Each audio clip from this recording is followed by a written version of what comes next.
دوسرا انسان کا نفس ہے نفس لوامہ، جس کا ذکر قرآن مجید میں بھی ہے، وَلَا أُقْسِمُ بِالنَّفْسِ اللَّوَّامَةِ، اللہ رب العالمین نے قسم اٹھائی ہے اس نفس کی، نفس لوامہ کی، کہ یہ وہ نفس ہے جو انسان کو جھنجھوڑتا ہے، جگاتا ہے کہ نہیں میرے بھائی یہ غلط کام ہے، یہ برائی کا راستہ ہے، رک جا۔ انسان کی فطرت میں اللہ رب العالمین نے اس چیز کو داخل فرما دیا ہے، فطرتاً انسان ایسا ہے۔ کوئی غیر مسلم بھی جب کوئی برائی کا کام کرتا ہے، گناہ کا کام کرتا ہے، اس کا نفس بھی اسے ایک بار جھنجھوڑتا ہے کہ نہیں یہ کام غلط ہے، اس کا نفس بھی ایک بار جاگتا ہے کہ یہ برائی کا کام ہے، یہ غلط کام ہے، یہ زنا ہے، یہ بدکاری ہے، یہ جھوٹ ہے، یہ گناہ ہے۔ حکیم لقمان نے اللہ رب العالمین کی ذات کو، تعارف کو ایسے ہی تو حاصل کیا تھا اپنی فطرت سے۔ انسانی فطرت بھی اس بات کا تقاضا کرتی ہے کہ اس کو اچھائی کے راستے پہ چلایا جائے۔ پھر آج ہمیں گناہ کا احساس کیوں نہیں ہوتا؟ اس کی وجہ بھی سن لیں کہ جبکہ اللہ رب العالمین فرما رہے ہیں کہ یہ نفس لوامہ انسان کو جگاتا ہے، جھنجھوڑتا ہے، آگاہ کرتا ہے کہ یہ گناہ ہے، یہ نیکی ہے، اس کے باوجود انسان گناہوں میں کیوں پڑا رہتا ہے؟ اس کی وجہ سن لیں۔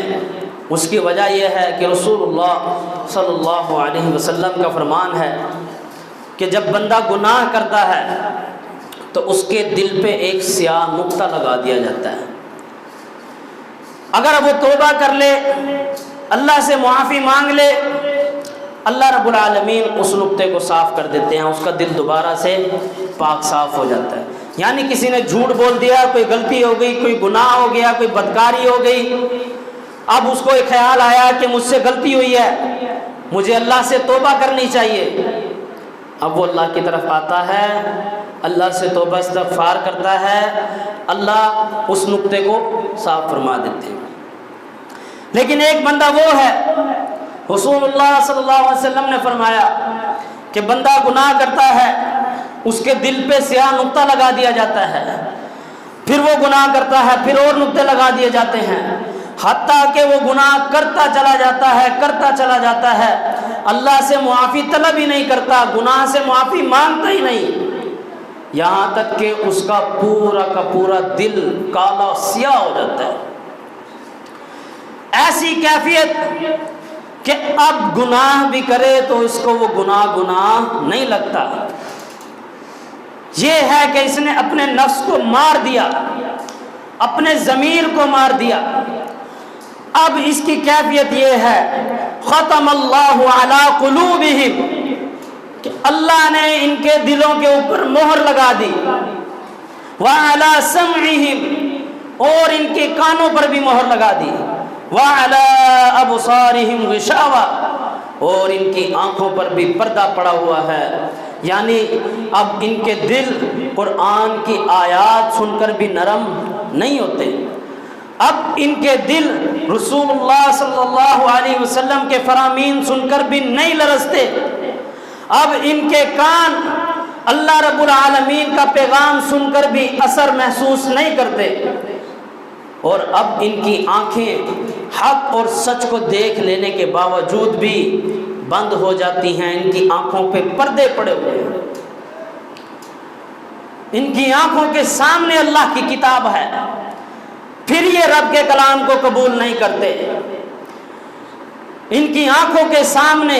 رمضان المبارک کے بابرکت دن ہے، پھر بھی یہ دین اسلام سے فائدہ نہیں اٹھاتے، رمضان کی برکت والی گھڑیوں سے فائدہ نہیں اٹھاتے۔ یہ وہ لوگ ہیں کہ جن کے دل سیاہ ہو چکے ہیں۔ اب ان کو نفس لوامہ نے، جو جھنجھوڑنے والا نفس تھا، دوسرا نفس جو جھنجھوڑنے والا تھا، گناہ سے آگاہ کرنے والا کہ یہ گناہ ہے، جب بندہ پہلی مرتبہ چوری کرتا ہے، بھلے غیر مسلم ہی کیوں نہ ہو، ملحد ہی کیوں نہ ہو، اللہ کو بھی نہ مانتا ہو، اس کا نفس بھی ایک بار اس کو اندر سے چیخ کے کہتا ہے کہ نہیں یہ غلط کام ہے، اس سے رک جا، اس کا انجام بہت برا ہے۔ جب وہ اپنے نفس کو رونتا ہوا، کچلتا ہوا پھر بھی وہی کام کرتا ہے تو وہ اپنے نفس کے اوپر چھری چلا دیتا ہے، اس نفس لوامہ کو ذبح کر دیتا ہے۔ اب دوسری مرتبہ اس نفس میں تھوڑی سی جان باقی ہوتی ہے، اب جب بندہ گناہ کرتا ہے تو پھر وہ نفس لوامہ اس کو تھوڑا کہتا ہے کہ نہیں ایسے نہ کر، یہ گناہ ہے، یہ غلطی ہے، لیکن نفس امارہ، برائی کا حکم دینے والا نفس، اس کو کہتا ہے تو نے پہلے بھی تو یہ کام کیا تھا، کچھ ہوا تھا؟ کچھ بھی نہیں ہوا، دھوکہ دیتا ہے اس کو۔ اب وہ کیا کرتا ہے؟ پھر سے گناہ کرتا ہے، حتیٰ کہ رسول اللہ صلی اللہ علیہ وسلم کی اس حدیث کی طرف آ جائیں جو بھی سنائی ہے آپ کو، کہ وہ گناہ کرتا چلا جاتا ہے، کرتا چلا جاتا ہے، کرتا چلا جاتا ہے، حتیٰ کہ اس کا دل کالا سیاہ ہو جاتا ہے۔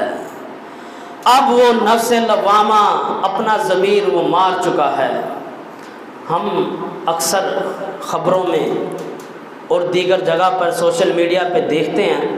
کہ فلاں بیٹے نے اپنے ماں باپ کا قتل کر دیا، ایسی خبریں سنتے ہیں۔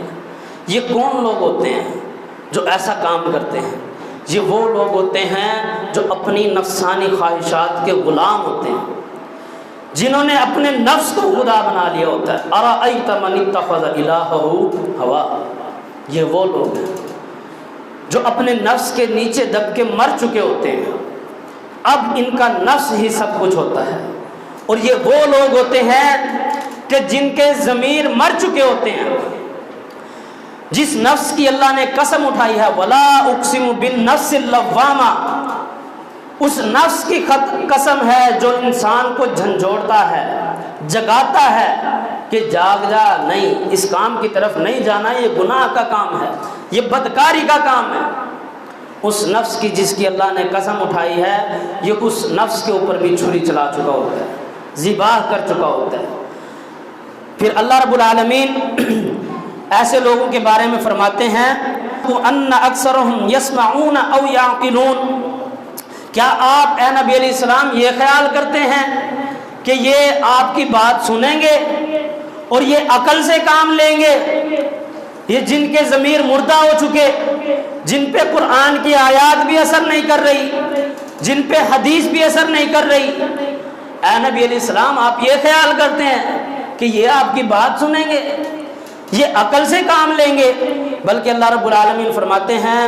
کہ کل انعام بل ہم اضل، یہ تو جانوروں کی مانند ہیں، بل ہم اضل سبیلا، بلکہ یہ جانوروں سے بھی گئے گزرے ہیں، ان سے بھی زیادہ گمراہی کے راستے پہ ہیں، ان سے بھی آگے نکل چکے ہیں۔ کیونکہ جانور بھی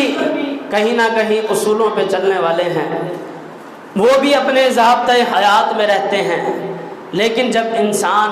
اپنے رب کو بھول جاتا ہے اور اپنے نفس کو خدا بنا لیتا ہے اور اپنے نفس کے کہنے پہ چلتا ہے تو اللہ رب العالمین فرماتے ہیں یہ جانور سے بھی بدتر ہو جاتا ہے۔ اب یہ وہ کام بھی کرے گا جو ہم ایک مومن مسلمان گمان بھی نہیں کر سکتا۔ تو میرے بھائیوں، یہ ہے نفس امارہ جو برائی کا حکم دیتا ہے، اور دوسرا نفس جس کی اللہ نے قسم اٹھائی سورہ قیامہ میں، وہ ہے نفس لوامہ جو انسان کو جگاتا ہے، انسان کو ہر گناہ کے وقت اس کے دل پہ دستک دیتا ہے کہ نہیں یہ غلط کام ہے، یہ گناہ کا کام ہے۔